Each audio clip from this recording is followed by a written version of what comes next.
अध्यात्म श्रवणामध्येच ठेवलेलं आहे. आणि ते एकदा दोनदा 9 दिवस कीर्तन ऐकून भागणारं नाहीये. विचार करूया, आत्मसाक्षात्कार झाल्यानंतर संत मंडळी कथा कीर्तन प्रवचनाला का जाऊन बसतात? काय गरज आहे त्यांना? आज ज्यांचा प्रकट दिन आहे स्वामी समर्थ, ते विष्णुबुवा ब्रह्मचार्यांच्या प्रवचनाला जाऊन बसतात आत्मसाक्षात्कारानंतर. त्यांचं स्मरण व्हायला पाहिजे म्हणून आहे मास्टर आपल्याला ऐकवला. विष्णुबुवा ब्रह्मचारी अत्यंत अधिकारी आहे, त्यांच्या प्रवचनाला हे जाऊन बसतात. काय गरज आहे सांगा ना? एकनाथ महाराज रोज संध्याकाळी भावार्थ दीपिका, भावार्थ रामायण आणि भागवत सांगतात. काय गरज आहे त्यांना हे करायची?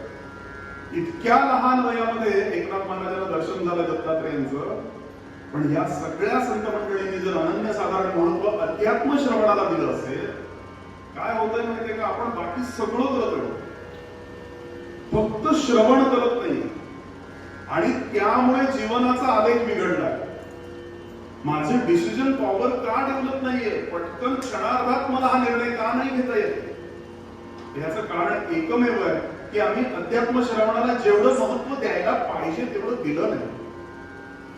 अनेक गोष्टी मनुष्य करतो, प्रत्येकाच्या प्रपंचामध्ये थोडाफार का होईना तो स्वार्थ करतच असतो.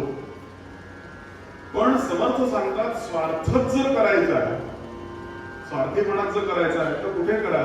तर तो अध्यात्म श्रवणामध्ये करा. समर्थ सांगतात, जेथे नाही श्रवण स्वार्थ तेथे कैसा हो परमार्थ.